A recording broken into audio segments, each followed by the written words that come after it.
লজ্জা লাগে না বাবা? কিন্তু মেয়েটার যন্ত্রণায় সে হার্ট ফিল করলো। মেয়েটা এরপরে মারা গেল। বাবা যখন বাড়িতে ফিরে আসলো, বাবার মাথাটা নোয়া, লজ্জিত একটা মুখ।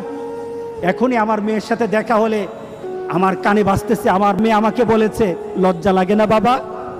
আমি কিভাবে আমার মেয়ের সামনে যাব? এই চিন্তা যখন করতেছে, এমন সময় দরজা খোলার সাথে সাথে একটা চিৎকার শুনলো। স্ত্রী চিৎকার বলতেছে, আমার মেয়েটা মারা গেছে। বাবার কানে তখন বাজতেছিল রাতের কথা, লজ্জা লাগে না বাবা? তার জানাজার ব্যবস্থা হলো। মেয়েটাকে যখন কবরের মধ্যে দাফন করে দেয়, কবরের মধ্যে রাখা অবস্থায় বাবা চিৎকার করার কথা ছিল, বাবা চিৎকার করে নাই, বাবা হেসে দিয়েছে। তাকে জিজ্ঞাসা করলো, তুমি হাসছো কেন? আমার মেয়েটা চলে গেছে, আমার কলিজার টুকরাটা চলে গেছে, কিন্তু আমার জীবনের মধ্যে একটা আঘাত দিয়ে পরিবর্তন করে গেছে।